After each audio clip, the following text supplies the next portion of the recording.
Marriage is a moment of joy and hope. When it comes to the family, it's the members of the society that are gonna happy and also feel the joy and the banquet of celebration that has to happen in all over the world. But in Somalia, the young countless lives are getting on the crossroad concerning their lives of childhood development and also their education in Somalia. This is not something new. In Somalia, this is something that is happening for the culture and all the traditional. Traditionally, in Somali culture, they have accepted their marriage to be conducted as early as the age of 9 years. I want you to imagine with me, a young girl of 9 years getting into marriage. She's going to be called someone's wife. And perhaps the one who's going to marry such a young girl is not a young man but an old man who understands their culture and they believe that is the best culture. For me, I call it raping, if not inhuman.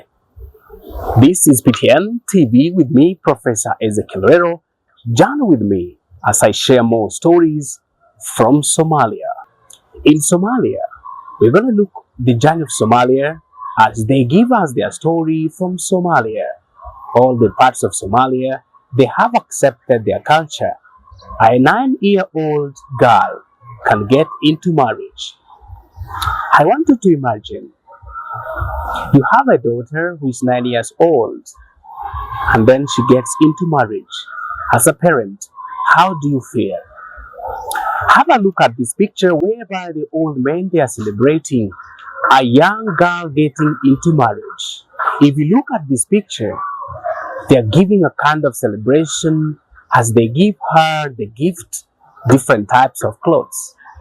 But look at the face of this young girl, the innocent girl who is getting into the world of marriage that she doesn't understand. But if you look at the old women surrounding this girl, for them it's joy. Is this a culture or stupidity? Is this innocency or the ignorance about life? Where is the human rights in this country? Where is the humanity that is happening in this world? If such old women, they can gather and celebrate a young girl getting into marriage, then this is not humanity. This is inhuman. I've never heard of a cow giving birth or a young calf being forced to be pregnant. Then if you compare the humanity, then animals, they may have it. In Somali culture, they believe that a young girl who is at the age of 9, the moment she starts experiencing a menstrual period, she is enough to be called a mother. She's enough to be called someone's wife. What a stupidity kind of life. And what inhuman in this country. But we have to look at where did this story start? Is this something that has been influenced by the tradition? Indeed, it has been influenced by the society. Traditionally, they believe so. But also there is a culture, or we call the religious influence. In some part of the Somali, the majority of the Somali members, or actually not 100% of the Somali, they are Muslim. And they believe that an 9-year-old girl is enough to get married. Where did the story start? They believe that their Prophet Muhammad married a young girl at the age of 9 by the name Aisha. And this has been the culture. It has been a religious culture that they have to get into marriage. To marry a young girl at the age of 9. Where is humanity? When is this girl going back to school or to further a career? Don't they have the career that they have to look at? Don't they have the culture or do they the ambition that they have to look at? Look at this picture. If you look at this young girl getting into marriage, look at the age of that man. From the face, it can tell that this is not a young man, but an old man. Now, when people go for celebration, the reception of the marriage, they have to be happy. when they're going to cut the cake, as they call it, their fast food. But if you look at this young girl, she is not happy. By the facial expression, she can tell that indeed this is a forced marriage that has happened. Now, who is going to save the society if the entire country accepts that such idea and ideology? If the entire country accepts what they call the religious belief. Now, does it mean that the religious belief they don't have the human rights there? Even the birds they can pass and question such an answer. Nobody is going to answer this question, and I'm not attacking the religion, but my question is this: where is humanity in such a scenario? Some cases that has been reported that some days back, 8-year-old girl, she went missing. For them, it was a missing, but to others, it wasn't a missing. It was found that this girl got married to an old man. This is the society. And who is going to stand against the human rights to defend the society if this is exactly what is happening in the world? Indeed, this is a question that has to be answered. Some days back in Kenya, there was a 17-year-old girl who refused to get married because she understood the value of education. But at the end of the day, she was murdered. Not by gangs, not by the terrorists, but by her own parents. For the sake, she has refused to understand and obey the elders. This is a country where they have the government, people have gone to school, people understand the law. But which law safeguards when the young girls are getting into marriage at the age of 9, 10, 15, or even 18? The World Health Organization, they say that the age of maturity is 18 years and above. Does it mean that in Somalia they don't follow the guidelines of the World Health Organization? Then there is a question that has to be answered, and nobody is going to answer. Who is going to stand and answer such a question? Now, there is this young girl who got married in Somalia. Unfortunately, she found the light and she escaped out of that marriage. None other than Sumaia. She has come out to be the activist championing for the early marriages in Somalia. But she cannot do this in Somalia. And this is her story, and how she got married, forced marriage, and how she was tortured in the so-called religious marriage. At the end of the day, she decided to quit, and now she can stand on her own and give the society a tale that no men, some other men, they don't want to hear. Have a look at her story. My name is Sumaia, and I am 31 years old. I am currently living in the UK. My origins are Somali. Anyways, so let me tell you my story. And it's just going to be just trauma after trauma after trauma. So just bear with me, guys, okay? I'm just going to start from the beginning and we're just going to keep it from there, okay? I don't know where to start from. I don't know where to be honest about. You get it? Anyways, I was born somewhere in Europe, okay? Let's just keep it like that. I was born somewhere in Europe. I ended up coming to the UK at the age of 4. And I went to school. Anyways, now fast forward. I don't even want to talk about all of this good stuff. Now, I don't even know where to start, man, guys. Fuck it, let's start with my name. My name is Sumaia Isa. I've disowned my father, so my father's name is not in there, guys. So let me just say that. And as a Somali or as a Muslim, that's a big no. But we do what we gotta do, you get it? So I've cancelled his name out. Same way he disowned me, I disowned him too, and I took his name out of my name. I've got my granddad's name, I've got the family name, I just don't have his name. You get it? We move. Now let me talk about the stories of the horrific things that this man has put me through, okay? One thing I've already kind of clocked as well is that my dad was a passport bro. How mad is that? Like, My dad was in Europe before my mom was, and he went back to Africa to go find my mom. Yeah, my dad was 35 years old when he got married to my mom at the age of 19 or 20. I don't know. My mom was young. He's 15 years older than my mom. That's how much I know. Okay, let's clarify now. Anyways, my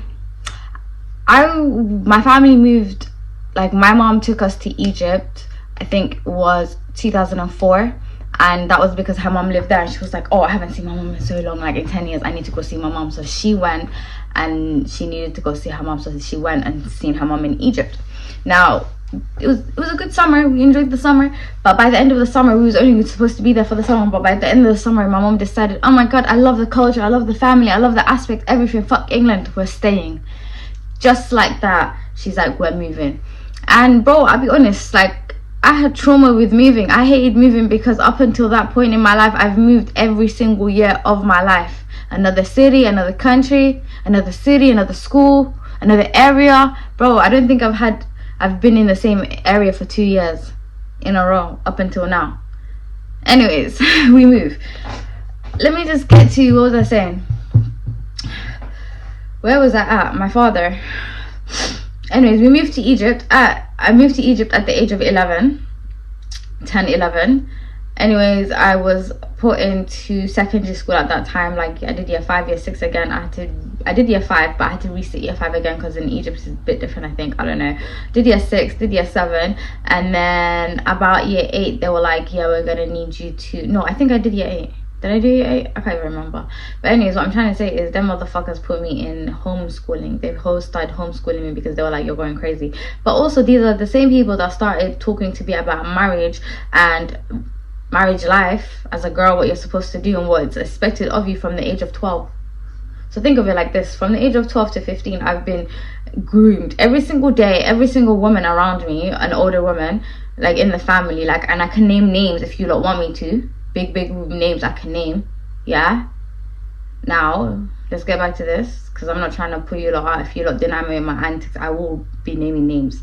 Now, what I was trying to say is, like, older women around me in the area would sit me down. I don't know why specifically me, but not around the girls around my age. There were several other girls around my age. It's not like we were all being sat down to have the same talks, but because I had mental health issues and nobody really understood what was going on with me, they were like, yeah, tanqoqa haya.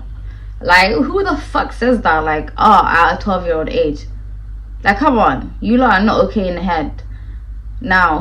And then you lot want to point the finger and say, bro. I think I go high. Now let's get back to this. At that age, from 12 to 15, 3 consecutive years, I was being told, hey, you might as well get married, Sumaia. You might as well do this, Sumaia. You might as well do that, Sumaia. Like, come on. Like, how mad is that? From 12 to 15, and every single conversation, I was like, nah. I just want to go to school, man. I just want to learn. I just want to be doing the things that my friends are doing. I just want to be doing the things the girls that are my age are doing. Like, how bad is that? Anyways, fast forward. I am 15 and shit is going tits up, and these lot had enough of the antics. Or is it my dad who had enough of the antics, and he was just like, yeah, no, Nina Kudaraya. But he didn't even say that. I don't even know if he had that conversation with my mom. He probably did, and my mom was against it, but he went behind my mom's back. He was like, oh, we're gonna go to Dubai, Sumaia, let's go to Dubai. And I was like, yeah, let's go to Dubai, man. It's my birthday, let's go celebrate. I was down for it, bro. I went to Dubai. The guy got me like got me some shopping, some abayas, some makeup, some like little bits of bobs that I really wanted. And I got a brand new phone. I also got a brand new laptop at the time. And then after we went to Dubai, we was in Dubai for like maybe a week, and the guy goes like, yeah, guys, I got some business, man, let's go Somalia. And these times me and my brother at the same, like me and my brother are with my dad. So he's like, oh, I've got to go Somalia, guys, let's go Somalia. So we go to Somalia behind my mom's back, and my mom doesn't know this at this point. Anyways, we touched down in Somalia. Hoy finds out. Hoy kind of blows a casket, but because she do nothing. Anyways, she's not even in the country. We're in Somalia. Anyways, now as we're in Somalia, this guy was like, yeah, let's take you lot to school. He put us in school, he did this, he did that. And then while this is going on, he's also kind of put me in contact with that same guy that he had me emailing. Okay, a guy that he had me emailing, he basically he had me meet up with this guy, and I'm like, at this point I don't want to do this, like I don't want to get married, dad, I just want to go back, I just want to be doing my GCSEs, like is that so bad, like come on, like I just want to finish my education. And the guy is like, nah, دعاء مثل هبار, like هدارة الدعاء مثل هدارة الهبار نكان good. So, and I'm like, I don't want that, but like I just want to go back to my education. No, دعاء مثل هبار هو إذا حدا خاتب بلا كاتاج أنت هاي, like, your mom's sick and tired of you. Who says like, yo, your mom's sick and tired of you? And also at the same time he's also saying, if you want me to curse you or if you want me to bless you, either way, like you choose. So I'll bless you if you get married to this man, and I'll curse you disgustingly if you don't, if you like go behind and like decide no. Anyways, like I didn't even know, like I wasn't even allowed to chat to my mom, and I just also thought my mom was with the things, because as soon as I spoke to her and she was just like, oh, Madaf Tasan, I was like, no, but I just gotta do what I gotta do because this is what this guy is saying. But we didn't really have a conversation to get. But what I'm trying to say is, the man forced me into a marriage with a guy who is 9 years older than me. I just turned 15. I just turned 16 at the time, and the guy was 23, 24. How mad is that? Like, come on, think of it. Like, but like, absolutely. Anyways, 23, 24, 25, I don't know what the fuck. He was 9 years older than me. That's all I know. I don't even know what year he was fully on board. Anyways, now comes the maddest thing. My dad then sets up a whole wedding situation, and I didn't even want to talk about it because it was so fucking traumatic. I didn't know a single person there. The only person I know there was another lady called Edo Sa'am. I didn't want to drop her name, and she was from Birmingham, and that's the only other person I knew. And she was kind of like pushing for the thing with my dad, saying, and so she was just kind of managing things from that kind of aspect. And apparently we're the same qabil or something. Anyways, now fast forward, the wedding happens. The guy takes me home. And all I know is, as the guy's like leaving, all I see is my dad give this man $2,000 and said, yeah, take care of her. And he dipped out. My guy dipped out. My father fucking dipped out and gave this man money. Like, bro, I just felt like, bro, like I got sold off. That's how I felt like. I'll be honest. I didn't even get sold off, because at least like if you get sold, like my dad would have got the money. But no, my dad paid somebody off to take me. That's how I fucking felt, like worthless, absolutely fucking worthless. I'm thinking, what? Anyways, my dad dipped out of Somalia as well after he got me married off. My man didn't even wait for like the day to settle the wedding to dust. Like my man was gone in like 2 days. 2 days later, I call him and he's like, yeah, I'm in Mombasa, man. I needed to call. I'm in Kenya. What the fuck? How the fuck, bro? I didn't want to talk about it, but that's what happened. Like it's a bit mad. Now that's what happened. After that, I was left with the man. I didn't want to get into I don't even want to get into it too tough, like what happened in between us. But I get pregnant. Anyways, after I get pregnant, I'm looking at the situation. It's looking dire. I'm getting abused, and it's looking mazzolini to me. So I'm thinking, nah, I can't even stay this. So I get on the phone to my mom. Okay guys, I'll just say it. I was getting sexually abused by this man. Anyways, I get onto the phone to my mom, and I'm pregnant, like at least one month now, and I'm deep in my whole life is just mad at this point. I go on the phone to my mom, and I say to my mom, hi Hoyo, and I'm like papa ball in my eyes, and I'm just like, hi Hoyo. I'm crying, like this guy abuses me, he beats me up. Like I couldn't say he sexually abuses me now, can I? If they, she would have been like, that's your husband, man, like that's his duty or whatever. And I could not hack that, like that response from her. So I already played it like, hey, he beats me up, Hoyo, he threatens me, he does this, I can't live here, Hoyo. And it's just mad. So Hoyo booked me a flight within the week, didn't even consult my dad or anything, booked me a flight, and I got my passport and I ducked the fuck out. I went back to London. At the time my mom was living in Birmingham. I came back to Birmingham, and yeah, I was pregnant, I had my child. And things kind of go tits up at this point, because as I'm pregnant, my dad, I'm back at my dad and my mom's house, in it, because my dad is back in fucking London at this point, and he's like, I'm 7 months pregnant, and he's back in the house. So he's like, at this point, yeah, you need to go to school, you need to do this, and you need to go to college, and then forced my ass to go back into college and do, I don't even remember what I was doing. It was like an A-level degree. Like, was it A-level? No, it wasn't even A-levels. I needed to do my GCSEs or some shit. So it was like some shit to do that again while I'm 6, 7 months pregnant, because I'm giving birth in November. So think of it, that's how I take. Anyways, November kicks up, and now I have postpartum depression. I don't want nothing to do with the child. It's stressing me out. I have to go education. I've got to go college. So for me, honestly, that college time ended up being my escape from everything that was around me. I would just go out, disappear, come back. And I was even doing the maddest thing. I just needed space because it was just too much shit going on. Now, my parents found out that I was skipping college and that, and I wasn't going to colleges, and I was just wasting time on coming back and just avoiding the child and shit like that. And then they had a conversation that was like, hey, we need to get this girl to pattern up, because this is her baby. How are you like taking care of her baby? Like, my dad was going off and saying, how are you like to my mom taking care of her baby? Now she needs to go back to her husband. So anyways, one thing as well, let me tell you guys, I said basically from the moment I came back from London, like from Somalia back to the UK, I said, hey, I'm done, I want a divorce. And they were said to me, basically, because we're Muslim, they said to me, a woman can't get divorced while she's pregnant, so you have to now wait until you give birth to, you get divorced. Now that's what had happened. So I waited till I gave birth, and this was in November, so I waited maybe 1 or 2 months for me to pattern up. By January, I said, hey, I want a divorce. So my family called his family, and then they had a conversation over the phone call, and then they said to him, hey, he was like, hey, put Sumaia on the phone. So he put me on the phone, and he was like, is that what you want? Is that what you like? Do you want a divorce? I was like, I want a divorce. So, and then he was like, hey, okay. Honestly, at that age, I'm 17 years old. I assumed I was divorced just with that phone call, just like that. Do you get what I'm saying? Because I said I wanted it. He said he complied, and that was the divorce. I thought I was fully on divorce. Was I divorced though? Fuck no.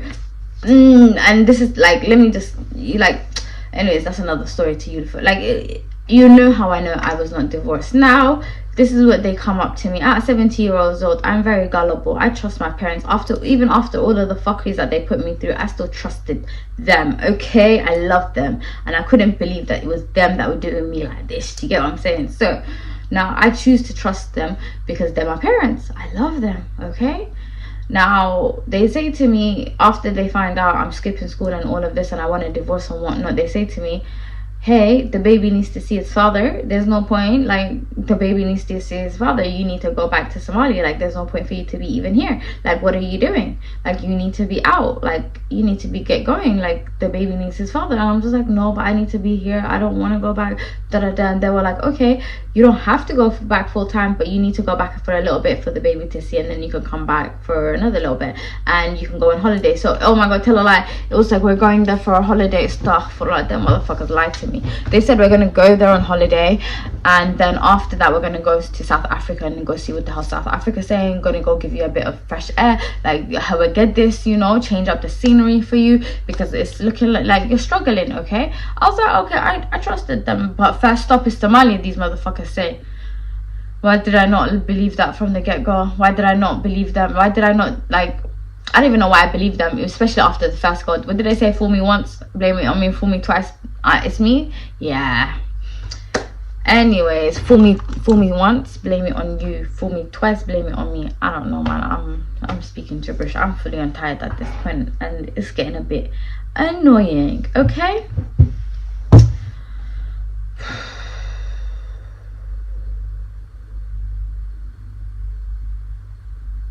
Guys, this this is a full-on long story. Like, I thought I could do this in one fucking go, and I'm just now realizing I am not able. But anyways, let's get it going. Anyways, so the second time around, they coalesced me. They fucked my shit up, and I believed them, bro. They lied to me, and I believed them. And they were like, yeah, the baby needs to see his father, but we're gonna go Somalia first, and then we're gonna go South Africa from there, and just go see what's going on. Okay, I was like, all right, I believe them, bro. I don't know why I believed them, but I believed them. We go to Somalia, Dubai, Somalia, and we're in Somalia now. Somalia, this is where shit goes left now. We come to Somalia, and it's Bosaso. Bosaso gets really hot in the summer, like absolutely hot, like 40 degrees, 50 degrees. It's like Dubai. But Bosaso does not have the facilities that Dubai has. You get it? There's no air conditioning everywhere, and things just get a bit mad, and people can't stay in the city. And I had a baby at the time. Anyways, we get to Bosaso in like May. I think it was April, May or something at this point. And or was it Feb? I think we get there for February, March, April. I was there for 3 months. Yeah, 3 months. I was there. We went there from February 2011. Yeah, February 2011. I went back to Somalia. Was there from February, March, April. I was all up in Bosaso. Coming up to the ending of April, coming up to the beginning of May, it was kind of getting really hot. And Lazim, oh no, not Lazim, Jamal, my son, subhanAllah, I'm getting the names mixed up. Jamal was getting heat rashes because it was too hot for him to stay up in Bosaso. So my mom looked at it and was like, hey, my dad, like, and her dad was there, Awoa was there. She was like, Awoa is in Bosaso right now, and he's planning to catch a flight back to Dubai, and he's gonna go Saudi for Umrah. So I'm gonna stay, and his flight is next week, so I'm gonna stay until next week to pattern him up and make sure that he gets on his flight and he gets to go do his Umrah. And as soon as I do that, I'll come down to Garawa to you too. So she was sending me down to Garawa. And where is Garawa? Where my son's father lived at the time. And then they were like, yeah, you can stay at his family house, but as soon as like we get back, we're gonna get there. And they were like, they promised me like he wasn't gonna be at the family house. So I thought, okay, cool, if he's not gonna be at the family house and it's his mom and his sister, I don't mind staying with them for maybe a week until you come down, and then we get our own place. So that, I thought that was the plan. Lo and behold, that was not the plan. I get down to Bosas, I get down to Garawa, and although like even the trip down to Garawa was fucking hectic because we were stuck because there was it was a flood. There was a flood happening. The road was flooded, and we had to wait on the side of the road for it's already 6 hours to get there. It took us another plus 3-4 hours to for us to get from point A to point B, and it was so hectic. I am a 17-year-old at this point who has a 3-month-old child with her.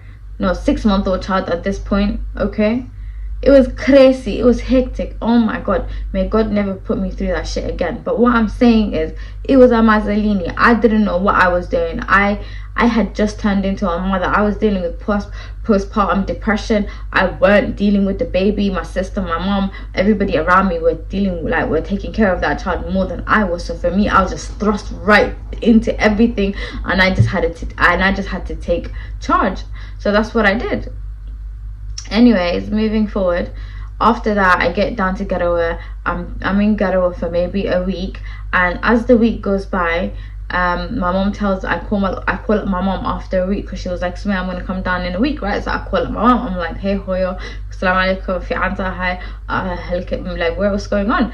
And my mom's telling me, like, all I hear, like, as well as like I'm on the phone to her, and she's like, hey, ممكن ما أخلي like سفي عنو هذا سمية ها ما في عنتها and all I'm hearing is like loud ass propellers going on in the back, and I'm just like, where are you? Like, you sound like you're in a very loud place. And she's like, era burka joga. Oh, I was like, oh, she's like, like I'm going back to London. One of the kids is absolutely gone, like he's got TB or something. Or was it, I don't know, was it this or that? I don't know. One of my siblings, one of the boys was ill as hell, and she needed to go back for him. So she was like, yeah, I need to fly out. And she flew out, bro. Her and my sister both flew out, and they left me in Somalia on my Jack Jones for a second time. Bro, the way I cried, the cry I crew, like even thinking about it right now, it's absolutely sad, because why would you leave me in Somalia when the whole of the rest of my family, my blood family, is back in London, and you don't want to just drop me back in Africa, like say that's my home? That's not my home. I don't know nobody there. Anyways, that was crazy. And after that, I stayed in that house for another 4 weeks. I was there for 5 weeks, okay? And so this is the whole of May I stayed there. And come what? We're in June now, coming at the beginning of June, ending of May 2011. Basically, one morning, like, he comes back. He was in Hamar all of this time. He comes back from Hamar, from his trip, and he comes back to the house, and he tries like moving to me, and I was just like, no, it's not happening, we're divorced. And he's just like, oh, we're not divorced. I was so fucking shocked at this point. All of this time I'm thinking we're divorced.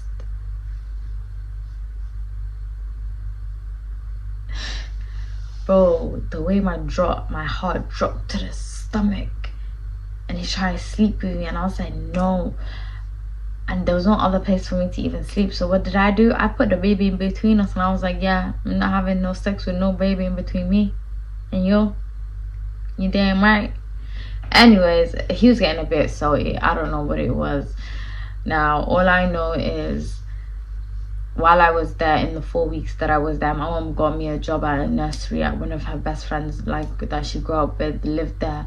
So she had a nursery, so she got me this job at the nursery where I would like teach English to the little kids, and that was what I used to keep myself busy with. And his mom used to take care of my son in the time frame that I used to go to work. So just something to keep me busy and up out of the house, just so that I don't go crazy.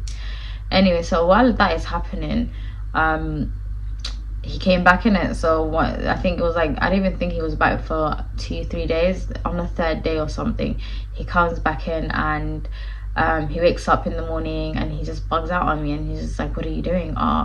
Like, Kale, I don't know what high school, like, we had an argument about something, and I was just not having it. So I was like, I need to go, I need to get myself ready, I need to give my son some breakfast. I don't know what you're on, like, leave me alone. So I get up and I pick up my son. As I'm picking up my son, he grabs me and tries to pull me, and I said no. So as I'm saying no, get off me, he literally just slaps me up. And this is what a 6'3" man, 6'4" man, like a tall ass guy, 190 probably like somewhere roughly around there, and I'm only 5'6", touching it barely. Anyways, and I've got my son on my hip at this point, and I just got shocked, because I'm thinking, what, you're hitting me while I've got my baby on my hip? Like, you're going mad.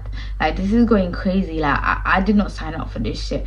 So as I'm doing this and I'm kind of horrified, I literally left the baby, and his mom kind of saw what was going on, and she kicked him out of the house. And after she kicked him out of the house, I got dressed and I went to work. And after, when I got like on my way to work, I called up my cousin. And I said to her, hey sis, this is what's going on. The guy put like he put his hands on me this morning, and with the baby on my hip, I don't think I can stay there anymore. This is just too much for me. I can't deal. So she was like, come to my house and we're gonna deal with it from there. So we went to her house, and we called up my mom and we called up my father. They didn't pick up my phone calls, as per usual. They've always aired my life, but anyways, as per usual, they didn't pick up the phone calls. We called them a few different times, they didn't pick up again. So we called up her father. Her father is my dad's cousin. So we called up her father, and we told her that, hey Adar, this is San Ali with Sumaia, and I don't feel comfortable staying there. So Adar was like,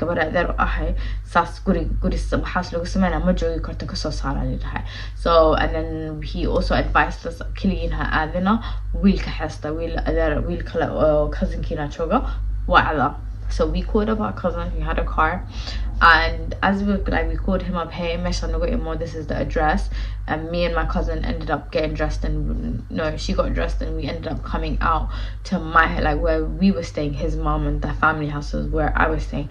As I come out there to sit down and have I came back in, and I'm kind of like, I was a bit suspicious, I guess, because I went straight into my room, packed me and my baby stuff real quick, and I didn't even we didn't unpack, but whatever I had unpacked, I packed it back up real quick, and I got my stuff. And as we're coming out of the room, the mum must have seen us acting suspicious, called her son. So as we come out of the bedroom, and we literally just come straight out of the bedroom, come through the house, come through the there's a little outside, a front garden type of thing. So as we come out through that, and then we come out through the actual gate of the property, we come outside, and the Edo goes oh, what are you guys doing, where are you guys going with the baby and stuff. And as she's asking us from behind, we see from across the road, we see our cousin just driving down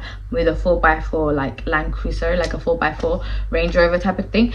And we also see from the side road this little white car just also zooming, proper speeding, absolutely speeding down the road. And I'm thinking, oh my god, I look at my cousin, and I had my baby on my hip, so I gave her the baby, and I said, oh my god, girl, whatever you do, take care of him.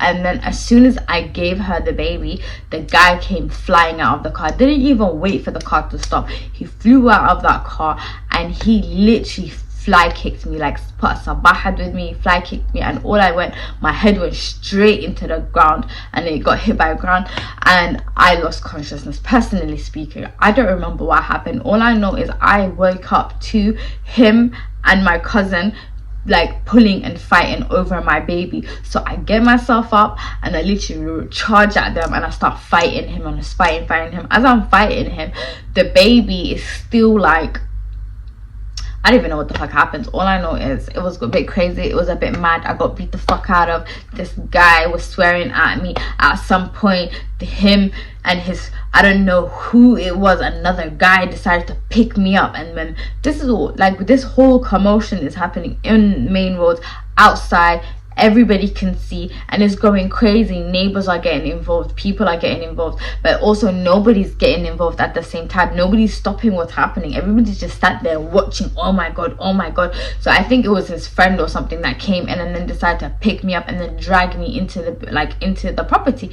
As this is happening, I can also see that they have their baby inside the property, and his mom has their baby, and he's trying to take the baby off of his mom, and he ends up hitting his mom, slaps his mom across the face, and it was just a whole Mazzolini. And I'm just thinking, damn, that's the kind of man you are. I'm not trying to get back into this house. So I'm fighting all of my might to not get back into this property, and I can't, because two people are literally, I've got two people holding both of my hands and both of my legs, and then trying to pick me up. My cousin decided, because she couldn't even do anything else, that she ended up just coming and sitting on my stomach, so that it was heavier for both of the so nobody could actually pick us up because of the heaviness. It was so hectic, and it was just crazy. At some point they were going to this house. I said, I'm not going into this fucking house anymore. A neighbor kind of got a bit I don't know, he felt sorry for me or something. He decided to then, he was come into my house, and he was the neighbor opposite. So we went into his house. So me, my cousin went into his house. My parents got called. They finally pick up randomly now. It was just into a whole situation. They didn't believe that this man beat my ass up, and all of this happened, although my cousin was there to tell them, and I'm there crying my eyes out, telling them, hey, this is what he did to me. My cousin saw. It was just a whole crazy thing, where at that point they said to me, they gave me two options, and the two options were, hey, you can leave your child and you can go by yourself, or if you want your child, you have to go back into that house. You can't leave with your child. But how sad was that for them to do that to me? And wait, and then And honestly, like, I just was like, I just didn't feel comfortable going back into a house where a guy literally slapped up his mum. What the fuck would he do to me? Do you get what I'm saying? And he just beat the fuck out of me out on maids for everybody to see. Bro, I just felt like, no, if I go back into that house, I'm going to die. That's how I felt. Yeah, I'm going if I go back into that house. I cannot. And that's what I did. I did not go back into the house. I went with my cousin. I said, I'm not going back there. And I left my baby. It's not something I regret, because I don't think I would have been here. But I think that's the story of how that happened. But anyways, I went over to my friend's house. I went over with my cousin to wherever she was staying, and as I was there, the next day they gave me a call and they was like, oh, here's your meher, finally. And they gave me, apparently my meher was $2,000, and they gave me $1,000, and they were like, here, keep it stepping. Anyways, after that situation, I was told majogisid garawa bosasana majogisid orotsa'a hergesa ad adher haski su'otag and her family. And that's a whole nother fucking story, but it continues. But anyways, if you guys want part 2, tell me. If you guys watched the whole story, I appreciate you. Leave a comment, subscribe. If you have questions, anything about that, let me know. And yeah, and that's the story of how I got forced into a marriage at the age of 16. Having looked at the story of Sumaia, now there is the modern and also the tradition trends in Somalia. Some part of Somaliland, they have come up with a new mechanism saying that they are not going to accept such marriages to continue happening in Somalia, because in the urban, people are acquiring education and knowledge. But also in the Puntland, they also have the same. Some modern parts of Somalia, they have impressed. Perhaps, I think this is because of the national integration that is happening in Somalia. Today, it may not be easy, but in the future, has a bright future. We call upon the nation to champion for this, and also to fight for the young girls who are getting into marriage, the forced marriage at the age of 9.